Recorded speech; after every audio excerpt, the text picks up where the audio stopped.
Welcome students to class 8.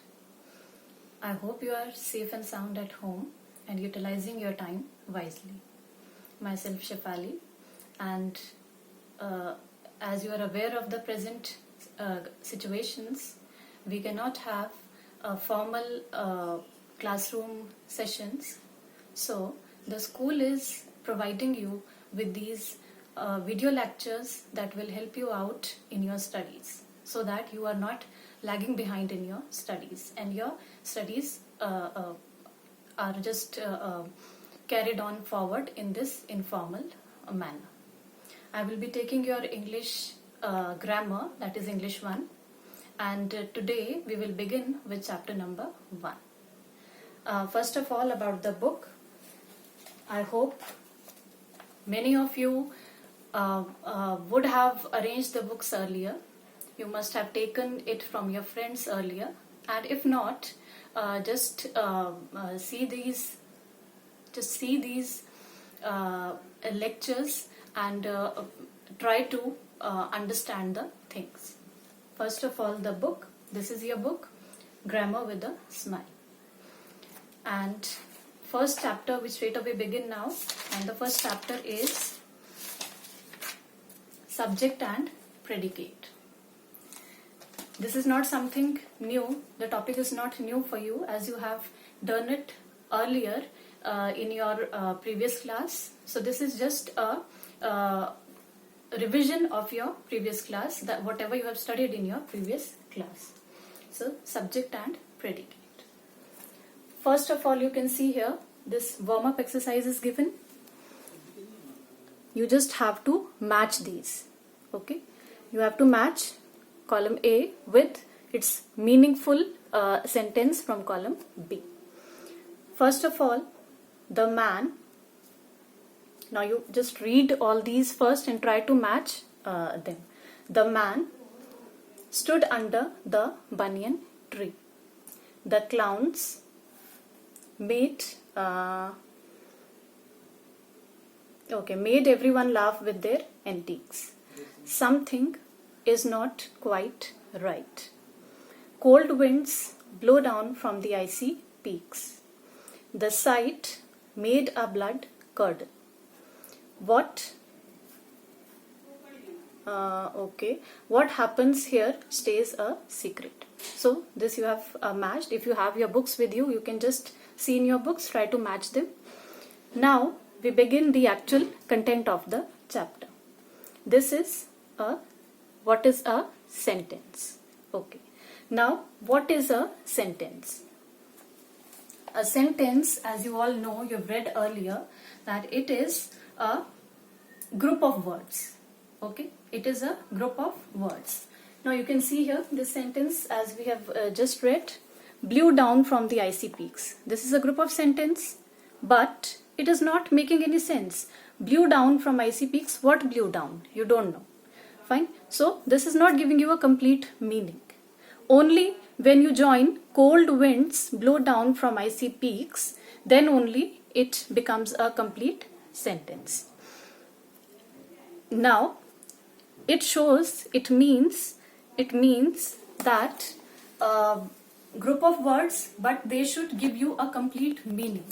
Only when they are giving you a complete meaning, that is referred to as a sentence. Now comes the basic structure of a sentence. Now, what is a sentence made up of? And that is only our main topic, this first chapter, that is subject and predicate. So, the sentence is made up of two parts, that is a subject and a predicate. Okay, this is I've written here, the subject and the predicate. Now, let us take up first what is the subject. It's written here, subject is, every sentence has a subject, which is the person or thing that the sentence is about. Okay, so a person or a thing that is referred to in a sentence, that is your subject. Okay, so you can see here in this column, this is the man, the clowns. This is the subject. Fine. And the second, and that is they are telling you about the sentence. Now the second is the predicate. Now what is the predicate? You read here, blew down from the icy peaks. This is your predicate. So the cold winds is the subject and blew down from icy peaks is your predicate. Okay. The predicate is what the sentence says about the subject. Fine. So predicate is something which the subject is telling you about that sentence. Predicate always has a finite verb in it. This finite verb is the most important word in the sentence. So the predicate has a finite verb and it tells you about it is the important word that is there in the sentence. Now comes, okay, our note is written here. Important word of the subject is called the head word of the subject, which is always a noun phrase. So important, they are giving you an example here. A dirty dish lay on the floor. With this example, I'll tell you this. I've written it here on this chart. Now, a dirty dish lay on the floor. A dirty dish here is the subject. This whole is the subject and lay on the floor is the predicate. Fine, this much is clear.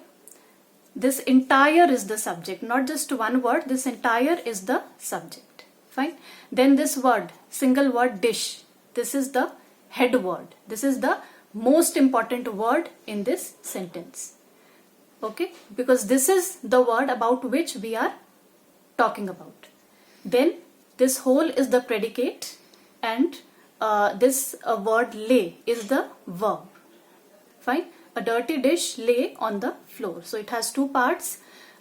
First part is the subject and second part is the predicate. Okay, let us move further. What is written in the book? Now another example they have given here, that is the brakes of the car were not working well even after the servicing. So again, the brakes of the car is your subject, okay, and were not working well even after the servicing. This part is your predicate.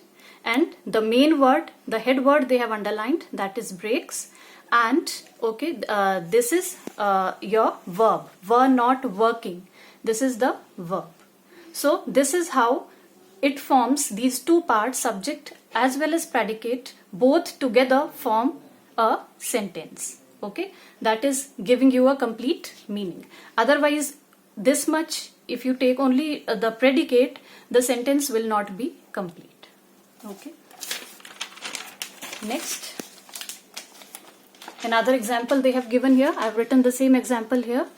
The dog barked. Now, subject here is the dog and predicate is barked. Now, predicate having only finite verb and nothing else. Sometimes in some certain sentences, you have only the finite verb. Okay. So, the dog barked, nothing else. Only this much is the predicate. Similarly, sometimes another kind of situation, something was worrying them yesterday. Something is your subject, was worrying them yesterday is your predicate.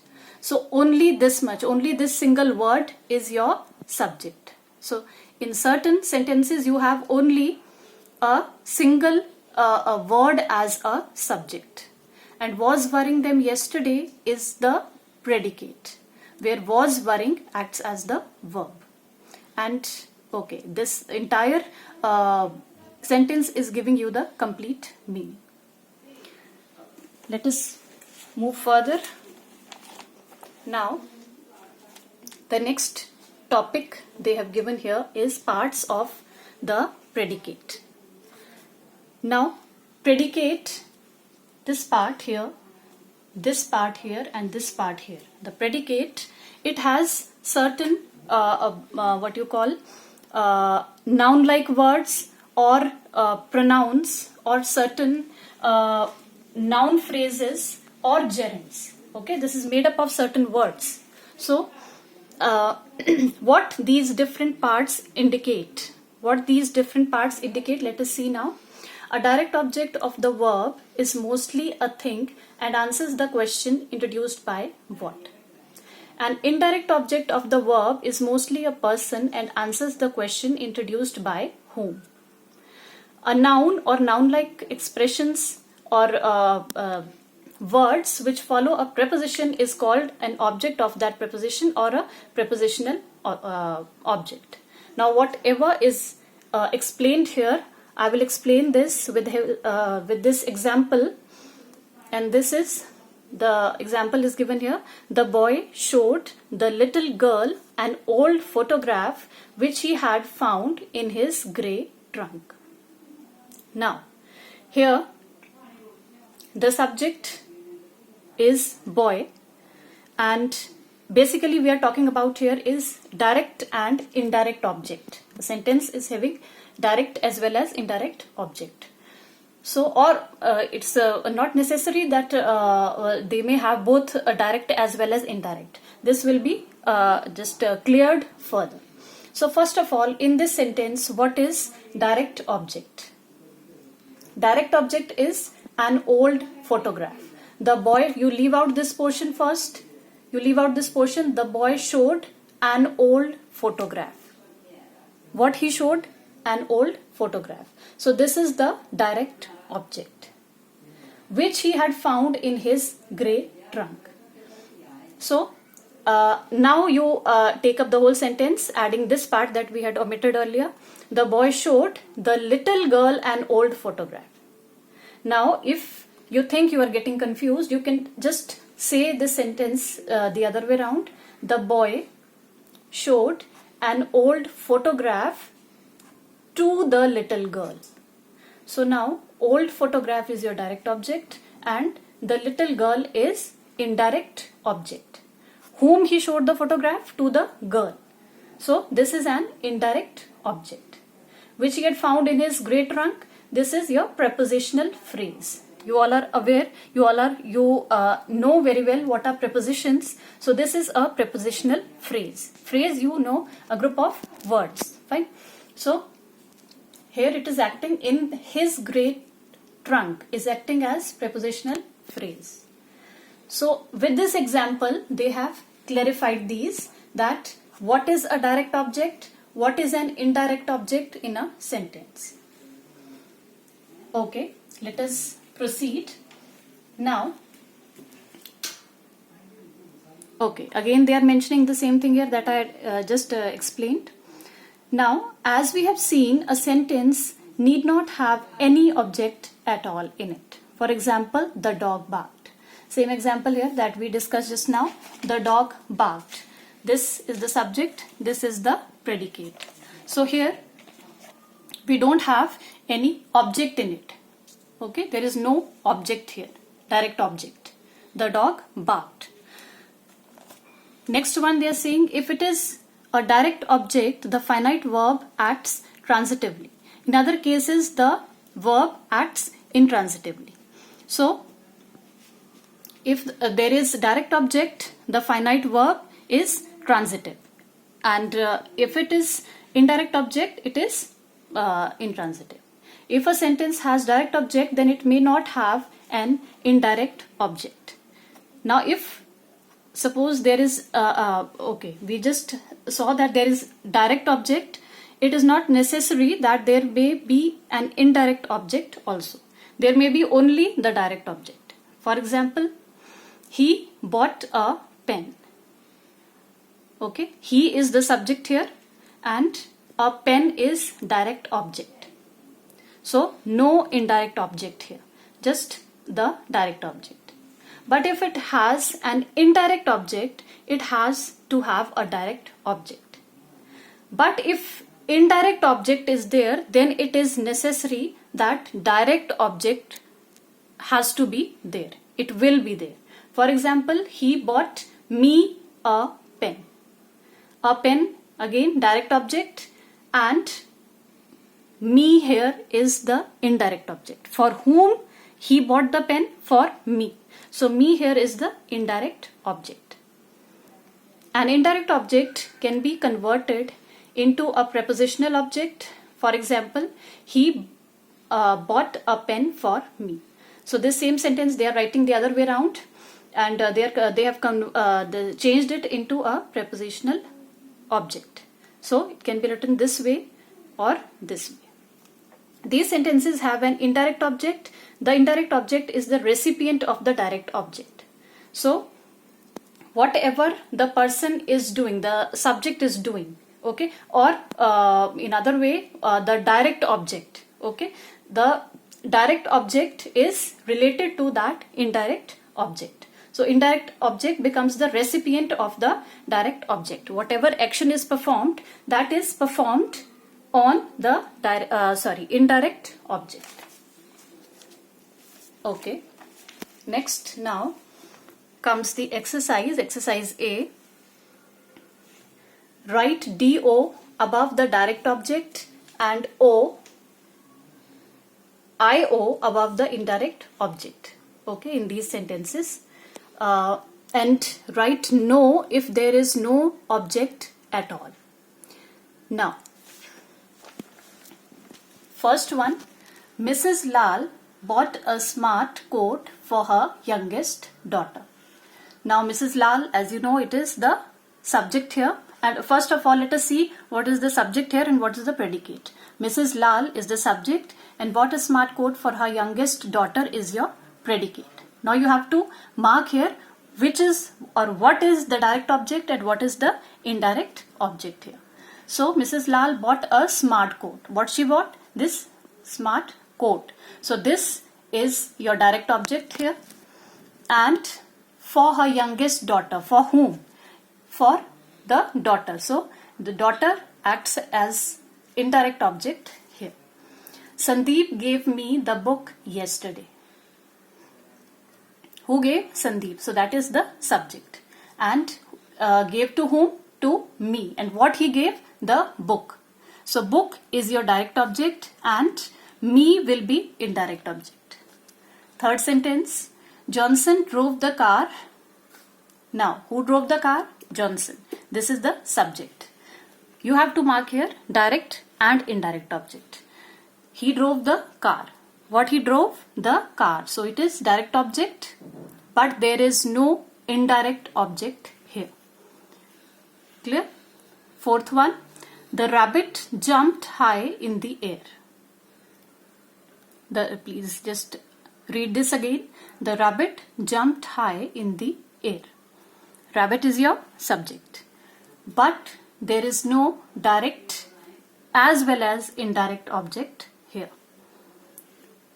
Fifth one. Nitin sang a song for his friend. Okay. So now these 5, 6, 7 and 8. These 4 sentences, you try yourself. Just I'm holding it here. You can just note down, or you can just whenever you are watching the video, you can take a screenshot of it and you can try it later on. And I'll discuss it. The remaining these as a homework that I'm giving you, I'll discuss them again in the next video lecture. Now the next topic that comes is compound subject and predicate. I have written it here, compound subject and predicate. Now, first of all, what is a compound subject? Compound subject is a subject that is having 2 or more than 2 sentences, subjects in a sentence. So compound sentence, it has 2 or more subjects in a sentence. And those 2 subjects are joined by conjunctions. Any kind of conjunction, and, or any other kind of conjunction. Similarly, your compound predicate. Again, it is 2 or more predicates in a sentence joined by conjunctions. So, predicate also when there is 2 or more than 2 predicates in a sentence. Now, let me clarify this with help of these examples that are given here.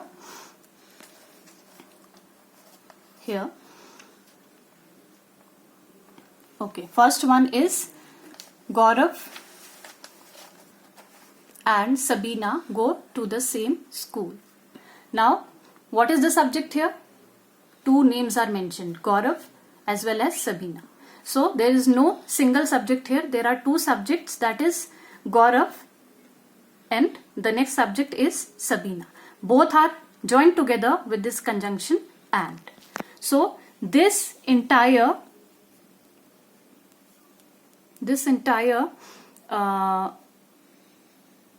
subject is known as a compound subject. Now again the bookshelf or the bookcase has to go.